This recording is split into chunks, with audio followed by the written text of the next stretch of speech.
Hello, everybody. Hi, welcome back. This is Paola Guthrie from Creating Purpose with Pao. And I welcome you guys back to Spanglish World Network and H.E.R Network on channels 250 and 251 on Zingo TV.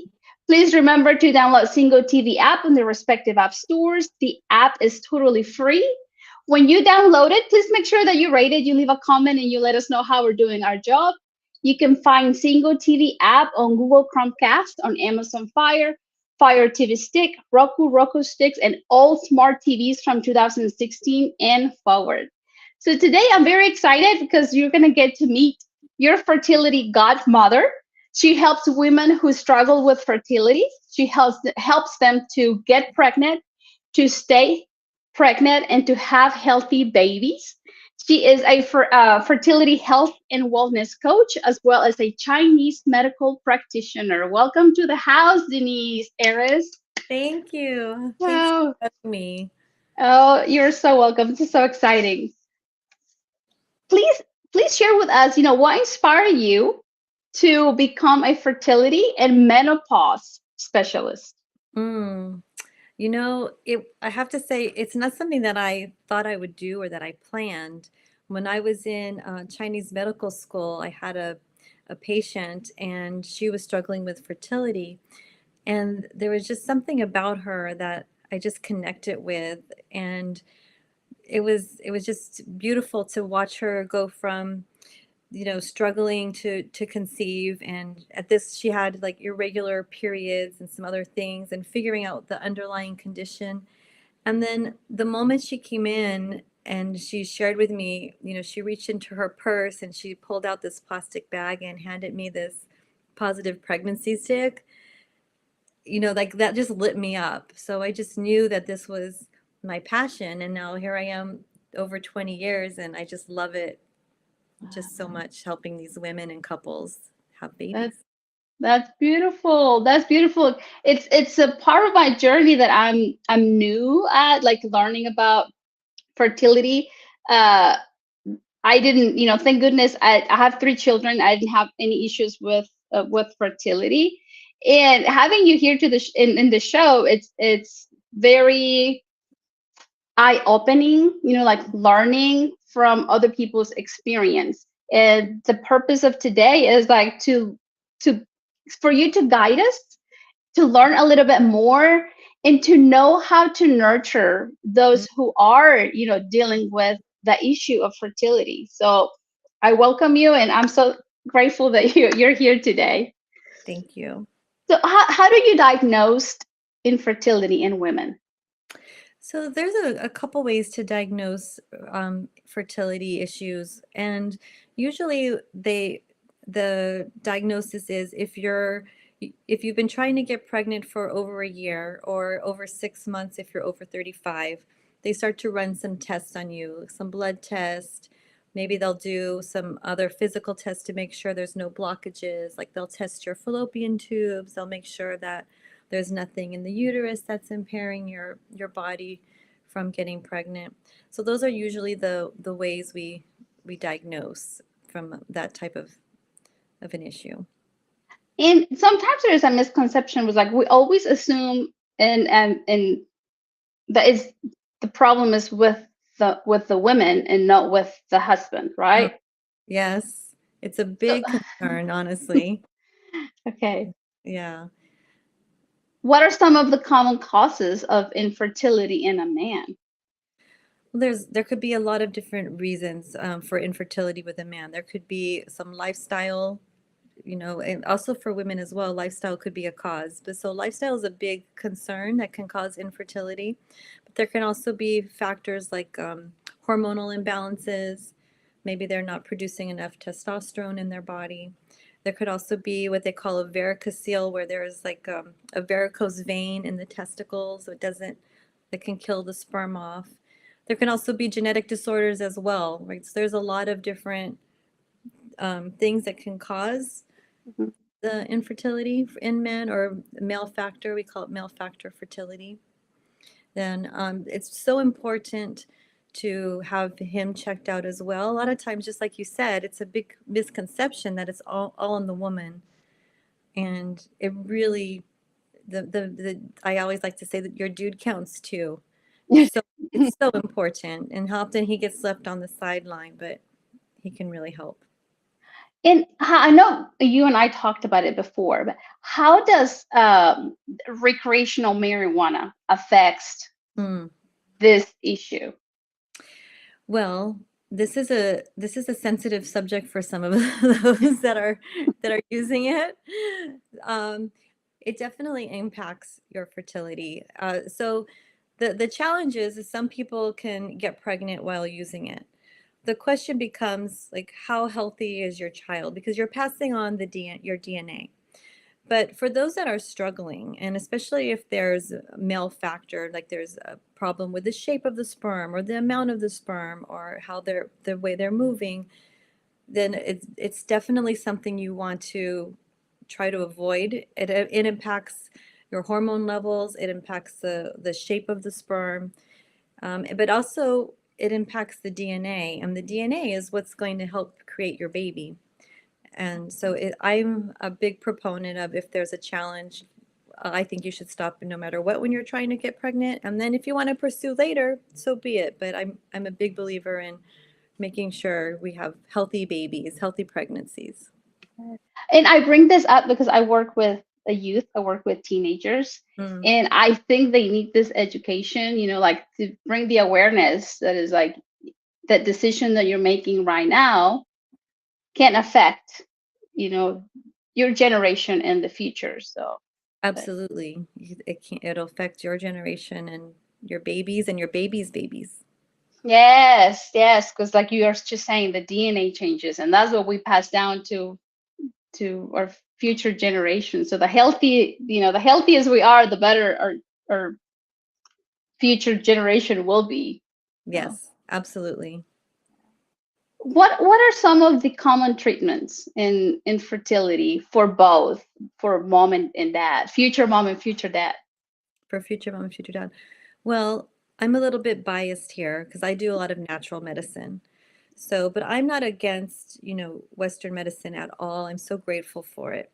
But ideally, we want to start with lifestyle and making sure that, that both partners are as healthy as possible and that they do at least 3 months of getting really healthy and getting their bodies ready before they conceive. So that, is really, trying to eat nutritiously and taking the right supplements and doing things to help you manage your stress.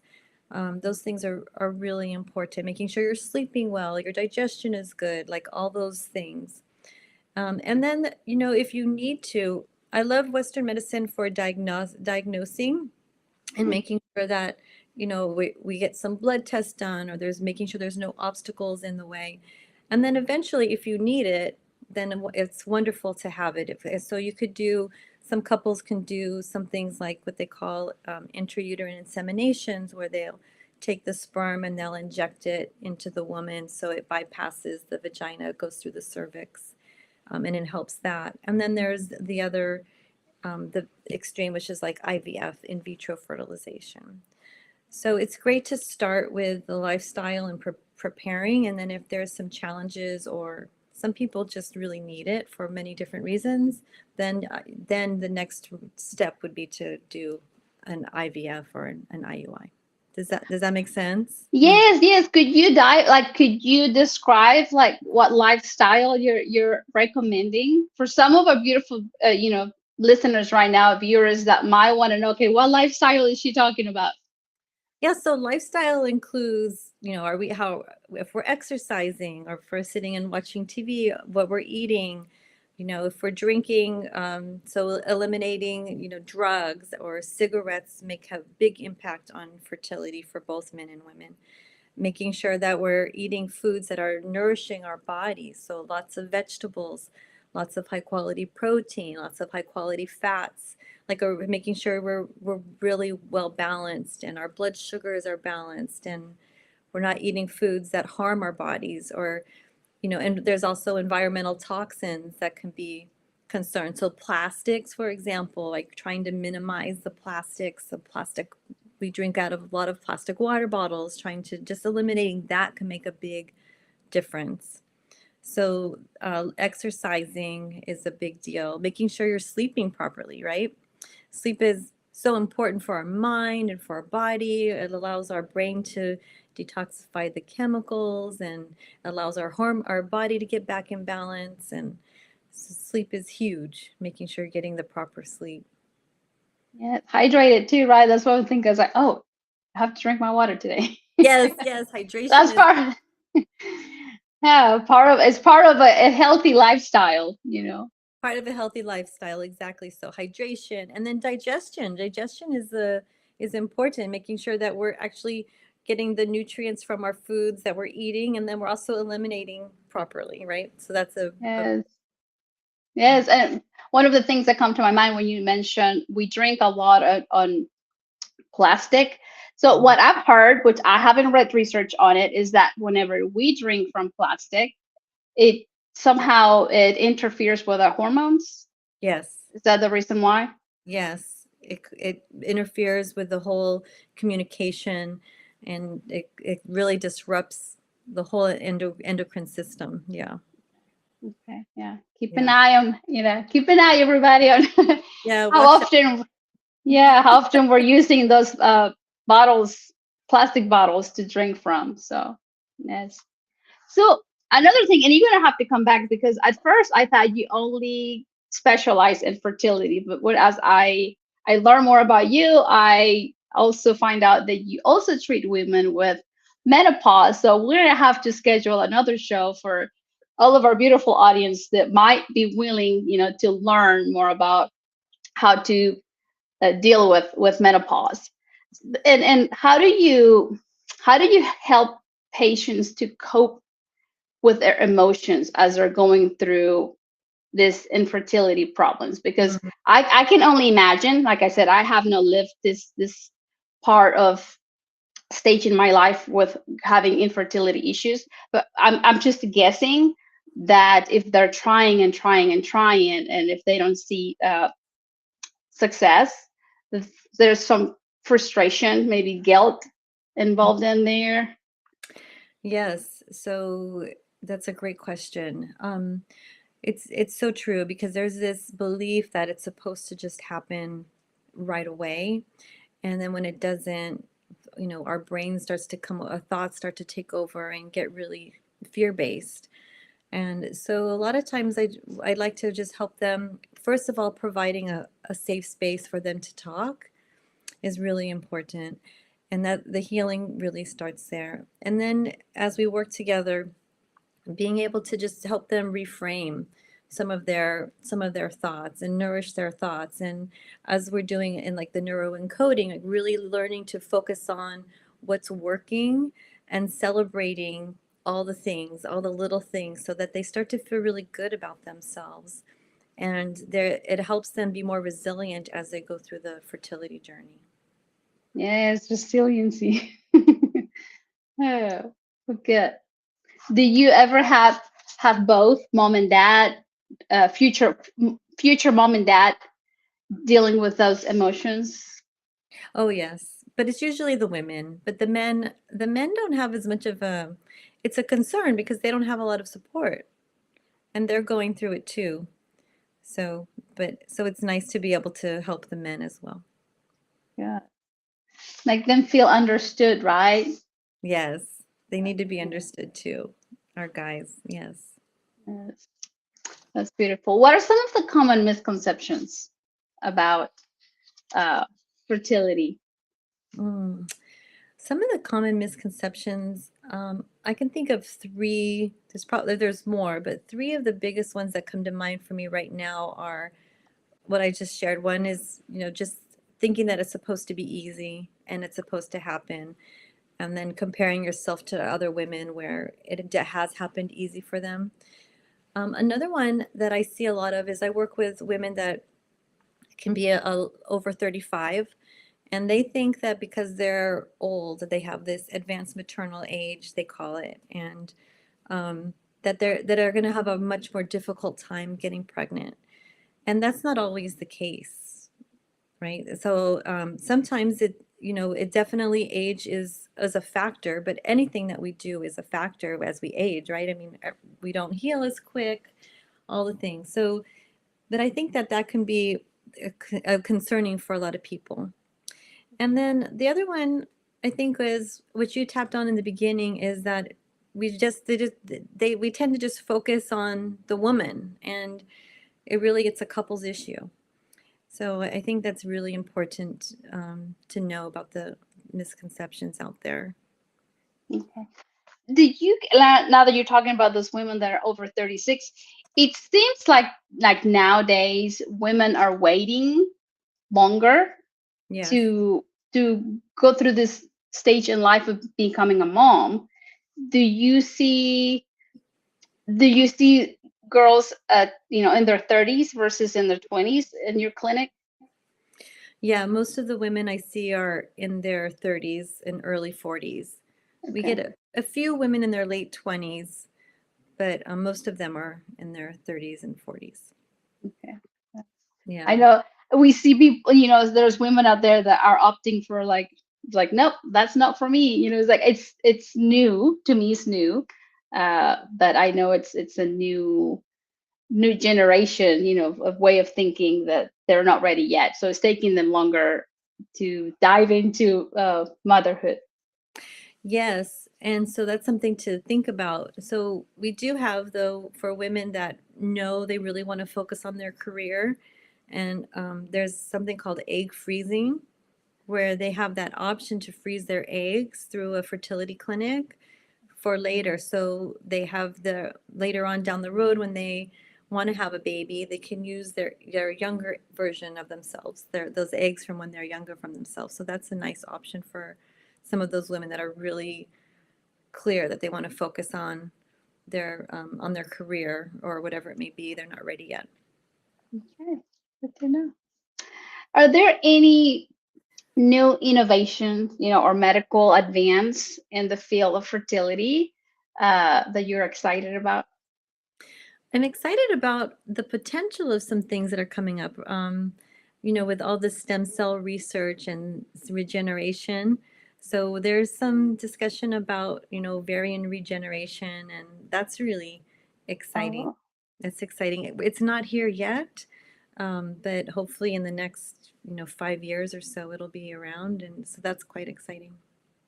wow. I mean, it's like all this uh, stem cell, it's revolutionizing the medical field. And I'm not, maybe I said that word wrong, but it's like it's changing. Yes, exactly. I know we're going into such an amazing era right now when it comes to medicine. Yeah. Very exciting. Yes, and I can't wait to see the benefits, that it brings. I hope that they have for babies that are born deaf. Hopefully, they don't have to go through the cochlear implant surgery. Hopefully, they can just give them new stem Stem cell. cells. Yeah. Yeah, my oldest one went through that surgery, so it Oh, would be so much nicer, if they can just nurture those cells and don't have to go through surgery. So it's going to be amazing. Yes, that would be amazing. yeah. Yes. Oh, And yeah. it's like, and I think it's going to be cheaper. That's what I like about that, is like it's not as expensive as we thought it would be. So yes, I can't wait to see. Me too. I'm there with you, Paula. Oh yeah, I had a car injury like about 4 weeks ago, and my arm still hurts a little bit. And my husband said, "You might need some stem cells." So we're beginning to use a new vocabulary, right? So Yes, it's it's it's true. It's true. yeah, you were already becoming aware, so that's good. Uh, Now let's talk about your in your 20 years. What has been the most challenging time, like in your profession? That's another hard question for me. Let's see. What's been the most challenging time? Um, I think I think the hardest thing for me to is to witness these women that have been struggling for years, and they've been doing the same thing. over and over again, and they haven't really been guided or told what to do, and that there is hope for them, and that there are things that they can do to change and improve their fertility, improve their egg quality or sperm quality. And just sitting there across from them and watching all that pain that's accumulated and wishing, they would have met someone like myself earlier. It's really challenging. That's the challenge. I think that's one of the most challenging things in my career. Wow. Yeah. Yes, whenever you mention that, like I said, it's like I haven't lived it, but I think there is probably the overwhelm. Mm-hmm. There's probably guilt because sometimes our mind goes back to like, oh, maybe I did that, or maybe it's because I did something in the past and now it's causing this issue right now. So, Yes, you're spot on. yeah. So And true. I had the opportunity to talk to one of our co family member in the neuroencoding, and she was sharing with me that she had a miscarriage. And the Mm, type of miscarriage, I guess it wasn't a miscarriage. Here, you have to educate me. She carried the baby full term, mm, and she had to deliver the baby, but baby was no longer breathing, right? mm. So she said that there is not very many women that go through that speak up, like they don't share what happened to them, like they think they have to keep it in silent because others don't understand, Yes. what they went through. But thanks to her experience, if we can say it that way, she's been able to help those women that work with her, and they had the similar situation, so she was able to share that experience and welcome those who were suffering, from the same situation or similar situation. And I was asking her, is like, if that's a common conversation to have, and she said, no, it's not. You Right. know, we don't we don't speak up. So now that you're mentioning that it was been one of your toughest, it's been one of your most challenging things to live through your uh, years of working, 20 years of working in this field. How are you able now that do you have new strategies and techniques that share that knowledge and make them feel welcome, like you're talking about, give them that safe space where they begin to heal? Yes. So that's two things. So with those women in particular, I'm able to help them see that there's hope, and and help them move forward on that path. And then one of the things, I'd love to do is be to help educate women and couples before they even get there. That would be ideal, Okay. right? But when they're in front of me, absolutely, we can't focus on the past. We have to start doing what we can do now, and helping them make a plan that's going to help them serve them the most. Okay. Yeah. Beautiful. Yeah, that's beautiful. And how would you advise us to deal with people that has been struggling, with fertility, but we don't speak, we don't ask questions because we don't want to make them feel uncomfortable? Well, I think that's a very great question. And um, usually, like you said, with the miscarriage, there's not a lot of discussion because there's this guilt, or people feel really alone. It can be the same with fertility. So statements like telling them just to relax, it's going to happen, or go on vacation and have sex, or those type of giving advice without it being invited is probably not the best. But I think if you let them know that you're there for them, and that you can hold the space without giving an unasked for opinion or advice, because most likely the couple has already done a lot of things. And you know like, if they probably already went on vacation but it didn't work for them, it Yeah. can happen. So I think that can be really helpful. It's just listening and being non-judgmental, and letting them know that you're there for them if they want to talk. And then if they ask for opinion or advice, then it's okay to share, but don't just give without the permission. Does that make sense? Yes, I wrote it. It's like if you're not invited to the conversation, If you're not invited to yeah, the conversation, yeah. If they didn't share with you, so you don't have, like, don't make it awkward. right, Even though if we want to help, like if you're not invited to that to that conversation, environment, for the conversation, just like, yeah. right. And I think another thing is a lot of times the couples they get or they it's hard for them to when if they've been struggling for years and then they go out and then that maybe they've been married for 5 or 10 years and they haven't had a child. Let's don't ask them about their if they're going to have children unless Oh, yeah. that's another part of being invited into the conversation because maybe they are struggling and they're that's it's a very personal thing. Where can we find you? There is anybody here in our beautiful audience who's like, I want to learn more from Denise. Where can they find you? I have a YouTube channel, The Fertility Godmother, Okay. and my website is also thefertilitygodmother.com. And I'm also on Instagram. And Okay. We'll my Instagram is Fertility Godmother. I didn't get to put the in that one. Okay. I will try to share the link on my YouTube channel for anybody of our viewers. It's here. You can always go back, watch the replay, share this information with anybody that you think needs it.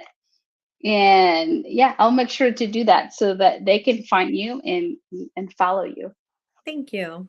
You're Thank you. welcome. Thank What you. has what has been the most rewarding experience in your career? Hmm. It's it's really seeing the women transform from feeling hopeless and scared to feeling empowered and really taking charge of the things that they can take charge of and really watching them shift their health and their mindset. And then, of course, when having that baby in their arms, that's the best, the best, getting those pictures. I can only imagine, going from the fear and the frustration to celebrating and overcoming all Of, yes, the struggle. quite a journey, but it's so beautiful to witness their transformation. And yeah, it's very, very rewarding. Yeah, that's awesome. What would you tell a couple right now who is struggling to build a beautiful family? Mm. I'd say let's figure out like what's going on, why they're not getting pregnant, and so a lot of times there's something called unexplained infertility, where there's everything looks good on paper, but they're still not getting pregnant. So we need to just make sure that both their bodies are balanced and healthy, and maybe there's an underlying reason we call it subfertility, not infertility. Like maybe we just need to nourish their body a little bit more so that their body functions better, or maybe there's some extra, maybe they're not taking the right supplements, or maybe they're really stressed and they have to learn how to balance the stress so that's not in their bodies all the time. And even though there's stressful situations, it's not internalized. It still may be outside, but it's not internal. So those things I think are really important to if they haven't been tested, they need to get tested. They need to make sure that there's no physical blocks or anything going on. Did you do the testing in your clinic? I mean, tell me, educate me a little bit more about this Chinese medicine and like what, like if I walk into your clinic, what are some of like the essentials that you guys do?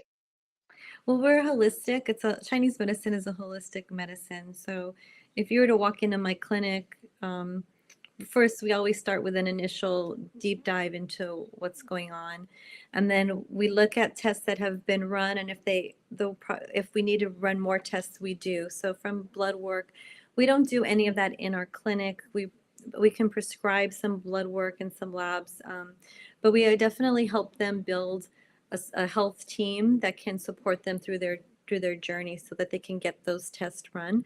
And a lot of times they have to advocate for themselves, right? So we have to help them with that because sometimes the doctors don't want to run these tests. Um, and so then we do, in my clinic, we do acupuncture and massage and Chinese herbs and supplements and lifestyle nutrition, like all the things we do. So yeah, it's beautiful. Sounds, yeah, it sounds like I need to come to California Yeah, to when you come visit, we'll visit you. take care of you. Oh, that would be so lovely. So, what are the fundamentals in this journey of success for creating a family? I know you talked about a lifestyle. Is managing our stress part of it? You know, like what do you think in this beautiful journey of Yeah, creating a dream family? Uh, we should, definitely. take notes. Sorry. No, no, yeah. I didn't mean to cut you off. No, yeah, I absolutely managing stress is a big component because our stress is either you may have heard the example like running from the tiger, right? We're in the sympathetic state or we're in the rest and digest state, the calming and receiving state. And so our bodies are made to go back and forth through both. But if we're always in that state, in that sympathetic state or that really stressful state, our bodies can't produce hormones. So they're either going to be producing a hormone called cortisol, which is going to help regulate the nervous system, or they're going to be producing our sex hormones, but it can't be both at the same time. So that's why learning how to manage stress is super important. And then for me, the fundamentals, part of that is like really just being nourished and not just nourished. We think of nutrition, which is huge. Nutrition is huge, but nourished also in our mind and nourished in our soul, feeding our spirit, doing things that we're taking care of ourselves. So we feel full. It's very important, I think. So I say the fundamental is being nourished in mind, body, and spirit. Reach that balance in our lives, right? Yeah, or at least being able to be resilient as you navigate through Yeah. all the things. Yeah. Like knowing that I got it. Knowing I got it. Yeah. Yes. Yeah. Oh, And making part of that is, making the time, right? So that's a struggle for we create these patterns and sometimes we get stuck in the pattern. We can't see that there's another way of doing things, but there's definitely these little tiny steps we can do to start moving that. I like to say moving the needle. yes. And we all need this. We all need mindfulness. It could be, you can call it intention in your life, uh, for us to live a more peaceful in a more peaceful way, and we're not running, because we think the tiger is about to attack us. And that means like we're going to be late for work, we're going to be late for school, we have to fix supper and have things ready, and sometimes we're on the go go go go. Yes. And also our phones, right? The blue light from our phones or the ding, ding, dings we get. Um, it's definitely can be stressful. And it's just that little constant triggers that we get used to that actually produce a lot of stress in our body. So Yeah. interesting. Yes, a notification. Yes, I don't like them on because it's like it stresses me, so I try to turn them off. Yes. Yes. So good. Somebody's asking, is Denise a doctor in the traditional sense of the world? No, I'm a Chinese medical physician and a certified women's health and fertility coach. Yes, and that is amazing. I didn't know there was such a thing, to be honest. So it's like it's very interesting learning and knowing that you've been doing it for 20 years. 20 years. Yeah. Yes. So tell us a little bit about menopause. I mean, I'm not there, but I know I'll be there. It's going to be part of my journey. So, what are some of the misconceptions of menopause? Oh, I think some of the misconceptions of menopause is probably similar, that we don't know what to do about it. So a lot of times menopause, we need to take care of our bodies. And again, it comes down to a lot of it is nutrition, making sure that we have good bone health, our brain health, and our heart health. Those are some of the big things in menopause that we need to watch out for. You And say bone health, brain health, and heart health. heart health, yes. So how can we take care of our bone? Like exercising is the first thing that comes to my mind, but I don't know. Yeah, that's great. Exercising is really important. Nutrition is really important. Maybe some supplements, like maybe a calcium magnesium combination, or making sure you're eating properly. Very important, the bone health and the heart health and the brain health, right? We want to we want to keep our brain as sharp as possible. Yes, yes. There's that brain fog and yeah, yeah. But there's definitely natural ways to support it, and I think and like you were asking about misconceptions as I'm talking with you now, like sometimes, I'm a big proponent of starting with natural, but not being opposed to medicine. So sometimes, depending on your history, we might need some of those hormonal replacements to support us, and then maybe using the natural medicine to support that as well. So it's really just being open and really understanding yourself and your history and what's going to work best for you. Should we keep an eye on our genetics? Like whenever we talk about menopause, should we ask our moms, like, hey, how was your journey through menopause? Do we like does it is it passed down to the daughter? There can be a genetic component. There can also be an environmental component as well. So absolutely. So like the age, for example, the age of menopause might be more of a genetic component. Okay. Some people go through it younger than others, and knowing their history, but definitely there's things that, when you talk about genetics, maybe like the epigenetics, things can be turned on and off through diet and lifestyle. Okay. There's one person right here that is asking you for an advice. She says, I can see Denise has a lot of specialties. Can she give any advice on how she was a student? If she if she was a student to learn best, to get assignments done, and so on. So we have a beautiful student here asking for questions. Could you share with you your a little bit of your I guess advice on how you were as a student, how did you achieve your certifications? That's Oh, okay. Is that what she's asking? Okay. I'm trying to interpret it the right way, but it says I can see Denise has a lot of specialties. Can she give any advice on how she was a student? So I'm still a student. I'm somebody who's always learning and growing. For me, my journey was I started off in my undergrad as an exercise physiologist and nutritionist. Like something that was always something that I loved. And then I was fortunate to be guided to Chinese medical school. I didn't think I was going to practice Chinese medicine. Honestly, I didn't believe in it at the time. I was very skeptical, and but I went through that journey, and then when you're going through that journey, I fell in love with women's health, and I fell in love with these experiences. And what happened for me, fertility is my baby, I like to say, because I really love, that's my passion, is helping women get pregnant, and I just want to learn as much as I can.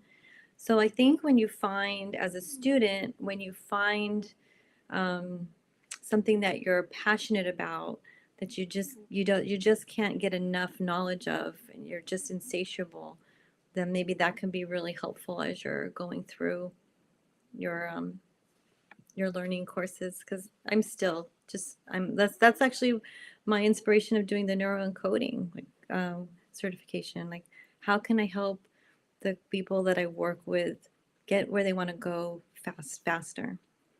Help them transition faster and decrease the pain as much as possible. I hope Yes. I hope that was helpful for her.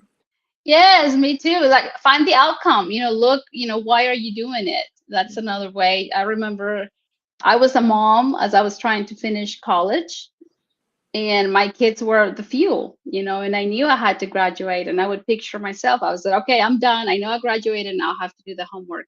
I have to test. Yes. So, yes. Thank you. That's beautiful to all of our beautiful students. Yes. Find the outcome, right? As well. Find the outcome. That's right. And work backwards. Find the outcome and work backwards. Yes. Yes. Please do that. And we were talking about menopause. So you were saying age. Sometimes it could be if my mom started early menopause, so I need to keep an eye on what age, just in case my genetics tell Mhm. me, you know, uh, that I'll start at the same time she did. What are some of the symptoms of menopause? What do we need to look for? Oh, there's a variety of symptoms. A lot of times women will get hot at nighttime, or you'll heard of those hot flashes, right? Sometimes we'll have hot flashes during the day. Those are some of the biggest ones. Sometimes women will get like they call it brain fog, like this cloudy head feeling like they just can't think the thoughts, or they just feel heavy in their head, right? And then so a lot of times there's a loss of libido, a loss of a sex drive. And so those are some of the areas that things that they need to watch out for. A lot of times also there's some moods, we get a little bit of irritable, maybe because they're not sleeping as well, or there's some hormonal shifts. Yeah, yeah. Yeah, we're gonna have to do a show, especially with the topic of menopause for some of our viewers over here to keep an eye and learn and how. Do you do acupuncture, like people with that are Yeah. going through that? Oh, acupuncture works really well for the hot flashes and the night sweats, the brain fog, and the irritability, those type of things, and sleep issues. Acupuncture works wonderful. And then if you combine it again with the eating nutritionally, like when your body has the nutrients that it needs, it can stay in balance and it can heal itself, right? So we can help reverse some of that. Right. Whenever you talk about, there is so many nutritionists out there, and I Yes. think that's where a beautiful, people gets confused because I also get confused too because one doctor might say, okay, well, this is what works for you. And you have another doctor that says, no, I did research and this is what works for you. So, based on your knowledge, working with fertility, working with women during menopause, could you define nutrition a little bit more for all Mm. of us? I don't know if I'm going to be much help, but I'll do my best. So, yes, for fertility, in most situations, we want to have a lot of protein and a lot of healthy fats and a lot of vegetables. So, ideally, for the amount of vegetables we want to eat is around 8 to 10 servings a day of vegetables. So, a lot of vegetables, right? And then watching the sugar, avoiding sugar. So really when it comes down to, we want to try to minimize things that are inflammatory and that cause havoc in our bodies and in our systems, and really focus on foods that nourish our bodies and our systems. The trick is I think it's important to go through a process of what works best for you. So, for example, I'm somebody who loves protein. I need my protein. I need a lot of protein. But my husband does very well eating as a vegetarian. I could never be a vegetarian, but he can do that. So I think knowing what works for you. That being said, when you're trying to get pregnant, for example, a lot we need more protein because you're going to be growing a body and you need those nutrients, but still trying to figure out what works best for you, the types of proteins and that your body has. So I like to always go on this journey with my clients and just kind of help them discover themselves. How do the foods make them feel? And there are some structure, like, you know, to definitely. Does that make sense, Paola? Yes, yes. I mean, it makes sense to me, yes, but I know because of from people that I know that whenever we sit down and we talk about nutrition, is like there is a lot of beautiful scientists out there, that they do the research And yeah, it's true, but here you're telling us is whatever works for you. Yes, this is one thing that's exciting, and it's actually out available now, is there's actually going to be genetic testing done to help you find what works best for your body. So, I mean, that's pretty exciting. So, there's that. But there's some things we know for sure we should be avoiding. So, inflammatory foods are sugar, white flour or simple carbohydrates. Dairy is inflammatory. Corn is inflammatory. So those are things we'd want to avoid. Trans fats we definitely want to avoid. And then really, if in general, having a balanced meal, we want to have all the colors of the rainbow of the vegetables, lots of vegetables.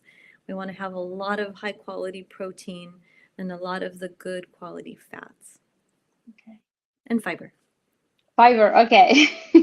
Thank you for answering this question. We have another question from our audience. And for couples who can't have children on their own and who then goes for surrogacy, how do they choose the right person who can do the right thing for those 9 months before the child is born? Oh, that's a great question. There's some agencies that should dive into the background, but you probably want to just learn a little bit about their history and their lifestyle, how it is before you actually choose them. Making sure a lot of times the surrogate should have had a child already or several, and so you can kind of see how healthy their children are, if she had any challenges during her pregnancy, or if their children are having any problems, and just really taking a look at her overall lifestyle, her demeanor. Is she a calm person or is she an anxious person? Is she somebody that you can really relate to? And there's some really great agencies out there that can be supportive of that and do a lot of that for you as you're trying to find a fit for your family. Thank you. Thank you. How, Denise, I know you mentioned your husband. I know you have children. You have a beautiful profession. What would you tell those women out there who are trying to do it all? They're trying to pursue the profession because they feel a calling, but they also want to have a beautiful marriage and they want to have create a beautiful family, like nurture their children and make sure that they are growing in a healthy environment at home. What would you tell them? Hmm. Um, I think that really being a stickler on your time management is going to be really helpful. And when you're working, really being present to working for whatever chunk of time that is. And when you're with your family, learning to disconnect from your work so that you can be really present with your family and making time for yourself. But managing your time and finding little ways to make those magical moments with your family, and allowing yourself to be really productive at work and finishing your tasks, not wasting time doing. Sometimes I'm guilty of it all the time. I still try to get back on track, but I could find myself not doing what's the most important thing to do because I maybe didn't want to do it. So making myself trying to build that muscle of getting those things that are most important done, so I feel more productive. And then and then sometimes there's like a little transition time, even if it's a few moments when we're changing our hats, if you will, right? So I think Yeah. that one of my mentors says, you can have it all, but you can't do it all, but you can have it all. That's what she. Ooh, I need to write this down. Yeah, you can't do it all, but you can have it all. So having a team of support is so helpful. Yeah. Delegate, that's the first word that comes to my mind. Delegate. Learn to Del- delegate. Learn to delegate, and yeah, and have your team. Yeah. And it takes a lot of awareness in ourselves, right? Of what makes us happy and what we need, and being able to communicate that. Yes. Self discovery, is important. Self-discovery. Yeah, what do you want? What do you want as a mom? What do you want as a wife? What do you want as a Yes. perfectionist? Yes, yes. Having clarity on that. Yeah. Yes. It's like sometimes, like you said, you're guilty of it. I'm guilty of it sometimes where it's like I just want to cry because you want to be in two spots at the same time. Uh, but it was so lovely to have you today. Thank you so much for saying yes to this interview. Thank you, Paula. I really appreciate this opportunity and being here with you. Yes, it's great. You have to come back and you have to educate us and about menopause if whenever you have Sure. time. I'd love to. I'd love to. Do you have a last minute message that you want to share with our audience before we go? Ooh. Um, I would love to share with the audience to really just take care of yourself, give yourself grace, and learn how to nourish your body, your mind, and your soul. Thank you all very much for being here with us today. I so appreciate you. Remember that you are the only one who gives power to your talents. You're the only one who gives lives to your dreams. This show can also be heard on Spanglish Radio Network. Please check out spanglishworld.ca for all news and programming. Watch it, hear it, read it, download it, and live it. Thank you all so much. Blessings, and we'll see you soon.